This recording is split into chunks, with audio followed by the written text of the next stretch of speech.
electricity or batteries are really good for some applications, but they're not going to solve all the problems. And so the question is really how do we make chemical-based energy carriers or fuels as efficiently as possible, utilizing those waste streams, and then how do we use all the good work that people have done upstream and actually burn the fuels as efficiently as possible.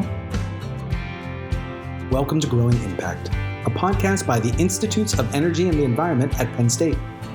Growing Impact explores cutting-edge projects of researchers and scientists who are solving some of the world's most challenging energy and environmental issues. Each project has been funded through an innovative seed grant program that's facilitated through IEE. I'm your host, Kevin Slyman. Combustible fuels have been around ever since humans discovered they could burn wood. Over time, we discovered new energy sources, fossil fuels, which still dominate the world's energy portfolio. Today, scientists are working to develop new, cleaner, and more efficient fuels. On this episode of Growing Impact, I speak with Jacqueline O'Connor, an associate professor of mechanical engineering at Penn State. She and her team are working on how to turn agricultural and municipal waste into bioproducts, including fuels that can actually have a net negative carbon footprint. Welcome, Jacqueline, to Growing Impact. Thanks, Kevin. I'm really excited to be here. Can you introduce yourself and just give us a taste of your research background and expertise? My name is Jacqueline O'Connor. I'm an associate professor of mechanical engineering. I started here at Penn State in August of 2013.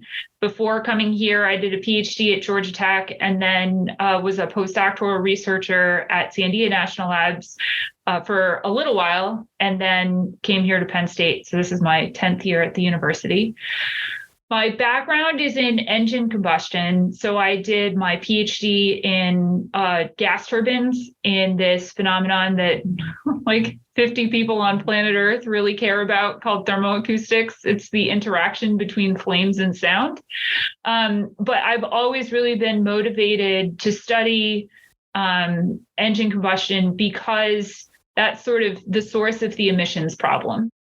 Could you talk a little bit about the goal of your project and maybe some of its background?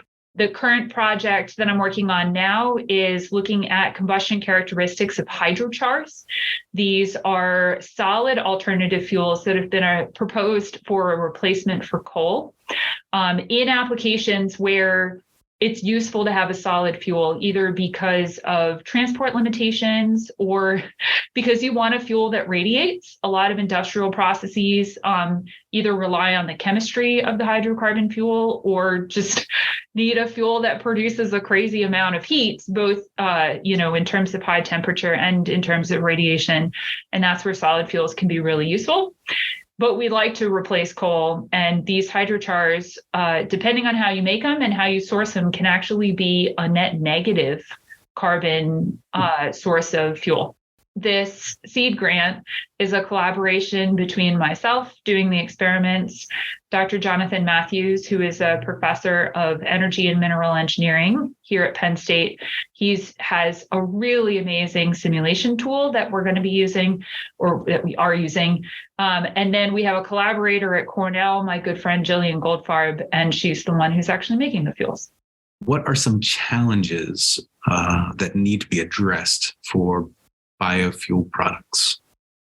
So the goal of this project is to better understand the structure of solid fuels that are made through a process called hydrothermal carbonization. So if you think about raw biomasses, and this could be things that are grown as a feedstock, they could be waste biomasses like corn stover, or they could be even like human generated waste like municipal solid waste or restaurant waste or coffee grounds or something like that. All of these have relatively low energy density because there's so much other stuff in plants. And so you can enhance the energy density of biomass fuels by thermally treating them. And there are sort of three different ways that we do this. One is called pyrolization. So basically you make charcoal out of it. This is sometimes also referred to as torrefaction. You can gasify it. So that's pyrolization typically doesn't have any oxygen present. It just carbonizes everything. And we've all seen a charcoal briquette. So that comes from a plant and then it becomes this black solid thing.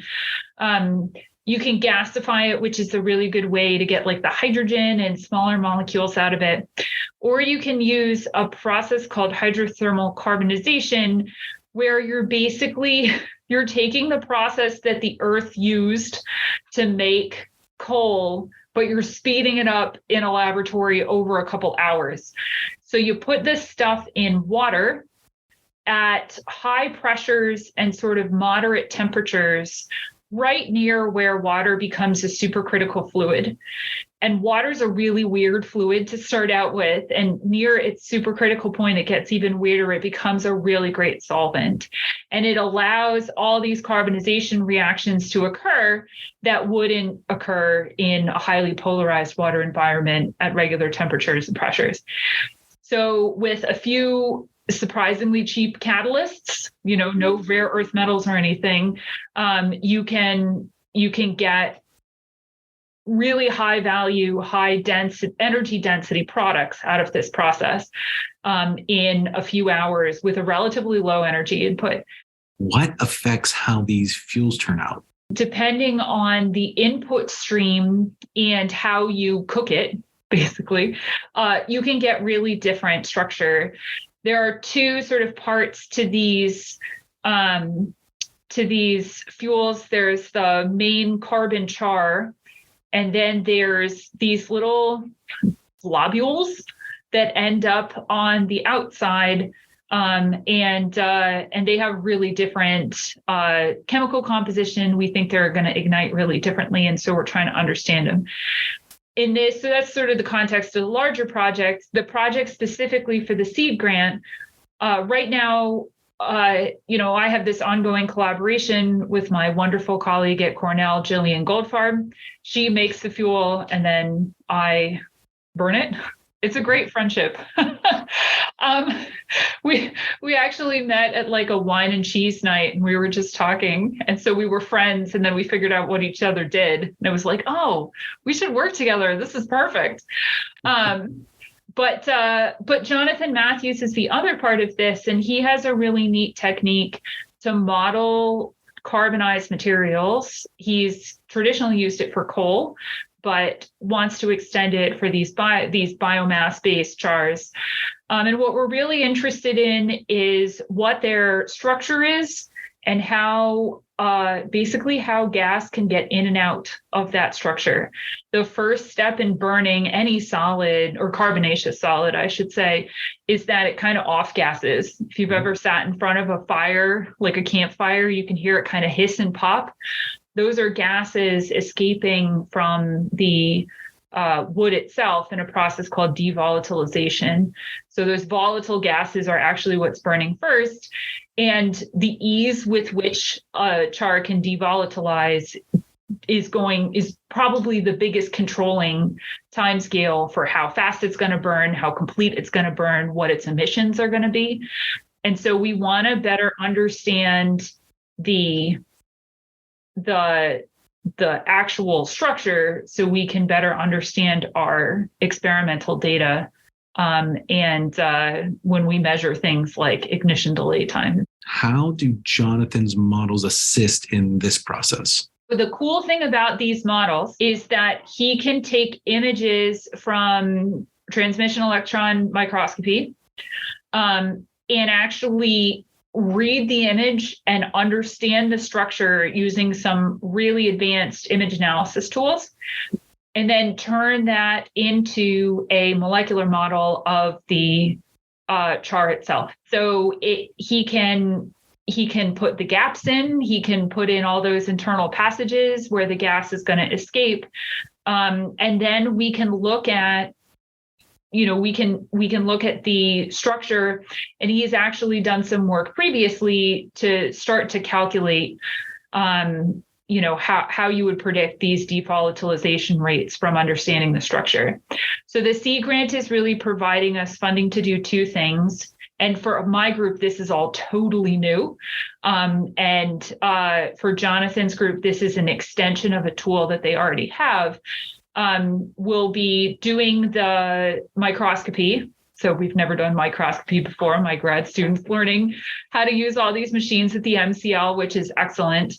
And so we'll have really good images, which in and of itself will be helpful, but then there'll be the input to the model so that we can understand transport, particularly mass transport, better in these solids.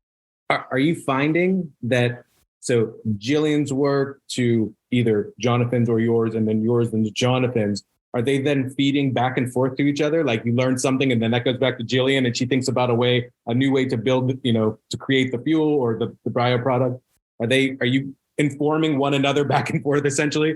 Very much so. And we're still at the beginning, but that's very much it's a great team and we work really well together. So and our students are really great and working well together. So, that just sort of organically comes up in the discussion. But yes, that's very much it, especially I think the insights that we're going to get from the results of the modeling, which we're just starting. It's that's going to tell us much more about how to tune the process, because you get such I call it like a big number out of combustion. You get an ignition delay time, which is dependent on 6 zillion things, right? But the models are going to give us much more detailed numbers and quantities that then we'll be able to tune the process with. This project is not only creating potential new fuels for the future, but it's removing wastes from the waste stream. So it's a 2-for-1, if you will. It's two benefits out of one potential in one project, I guess I'd say. Yeah, absolutely. And that sort of twofer that you get is one of the both benefits, but also challenges of alternative fuels. There are a lot of waste streams that one could capture, and there are a lot of different upgrading processes that you could use, right? So the example that I used of animal waste lagoons, they're also really good options for anaerobic digestion, right? To make renewable natural gas. And so, and I'm sure they could be used for other things, natural fertilizers. And I don't really know that much about poop. So that's the end of my understanding.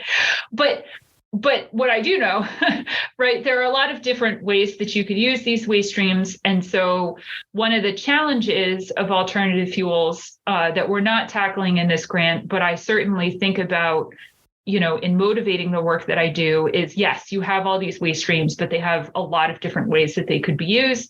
How do you balance out both the carbon benefit of using the waste streams and the final product, as well as the economic benefit to the farmer or to the company that's making the product or anything like that? What are some of the facets that you need to be mindful of when developing new fuels? One of the other things that you really need to consider is how well these things burn. Mm-hmm. We have a lot of experience burning coal, and there is a shocking amount of fundamental scientific research that's still happening on making that process more efficient. The energetic content of a renewable fuel, its physical structure, its chemical structure, how it moves through the air, how these diffusional and transport processes happen on a very small scale.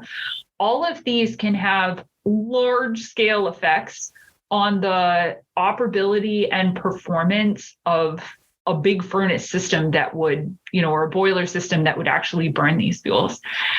And so I think one of the things that we're really motivated on the combustion side of the work is you can't just switch these things out, right? You can't take coal out and put hydrochar in. People have done studies of co-firing with coal and biomass and coal and other, these thermally processed biomasses. They just burn really differently. And if you have a system that's really tuned to burn coal efficiently, then it's probably not going to burn this hydrochar efficiently. And so, and that's bad, right? We just spent all this time trying to make the process of making these things with the lowest carbon intensity possible. And then if you just shove them in a combustion system that wasn't designed for them, you're going to lose a lot of those benefits. The work that Jonathan and I are doing is really focusing on the burning part, so that we have a better idea of how to implement this fuel successfully into an existing system. What are some challenges that need to be addressed for biofuel products? There are a number of challenges in adopting bioproducts, biofuels in particular. And I think they fall into three categories. One is just the source of the feedstock, and where it's going to come from and what else it can be used for. I think the second challenge is scaling up the conversion process. If we're going to replace large amounts of hydrocarbon fuels with these thermal processes, the scaling, the efficiency in the scaling, the infrastructure, all those sorts of things are extremely challenging. And many of the challenges have nothing to do with science, right? They have a lot to do with economics and incentives and taxes and things like that. The third challenge is, on the utilization side, do the devices that we're using fuels in, are they fuel flexible? That's the word that we use in the biz. And there are certain devices, particularly newer ones, where folks have designed combustion systems knowing like, okay, we need this to be fuel flexible and still really efficient. You can get older devices to be fuel flexible. They just won't be as efficient. And in our world, efficiency equals CO2 output. The thing that I am trying to do in my own work and in my engagement with IEE is to talk to the people who are at each step of that process, to spend time with agricultural engineers who are thinking about feedstock so that they know at the end of the chain what we're thinking about on the device and utilization side, to partner really tightly with folks who are doing the synthesis so we can have that feedback between combustion performance and synthesis. So that's one of the benefits, I think, of working with IEE and having such wonderful colleagues at a university like Penn State, where we have folks thinking about the plants and the farmers and the supply chains, the people in the middle on the synthesis side, and then the people on the utilization side. How will bioproducts ultimately improve our world? Bioproducts improve the world from a carbon perspective in two big ways. One, they provide a pathway for wastes to be utilized. Then the second great benefit is replacing fossil fuels with lower carbon intensity fuels. And I strongly, strongly believe that chemical-based energy carriers will still be necessary for at least a century, if not more, into the future. And chemical-based energy carrier is a fancy word for fuel. If you look at the energy infrastructure that we have right now, over half of the energy we use is in chemical-based energy carriers. And we have both a physical infrastructure and kind of a lifestyle infrastructure, if you want to call it that requires transportable energy carriers. Electricity or batteries are really good for some applications, but they're not going to solve all the problems. And so the question is really how do we make chemical-based energy carriers or fuels as efficiently as possible, utilizing those waste streams. And then how do we use all the good work that people have done upstream and actually burn the fuels as efficiently as possible? What are some of the results from the project so far? On the science side, we're very much midstream. We have been successfully burning hydrochars for a while now, where the students, my students gotten in the lab and started to learn the microscopy. And there's been a lot of feedback on the combustion to synthesis side. In this next semester, we're really going to start focusing on the modeling side now that we have kind of a baseline understanding of what's going on with the combustion, so that we know what to target for, which chars we want to image, and then which ones we want to model and look deeper into. So the other exciting thing that's happening is I, with a couple colleagues, have edited a book. It's called Renewable Fuels, Sources, Conversion, and Utilization. It's published by Cambridge Press, and it's coming out in December 2022. So I'm extremely excited about that book. Like I said, I think chemical energy carriers are going to be really important, and we put together the book in such a way that people from all different parts of this problem could approach the books. Thank you, Jacqueline, for spending time on Growing Impact and talking about your research. Thanks so much for having me. This was a really great opportunity. If folks want to learn more, they can visit my lab's website, which is sites.psu.edu/RFDL, which stands for the Reacting Flow Dynamics Lab, or shoot me an email. I'd love to hear more.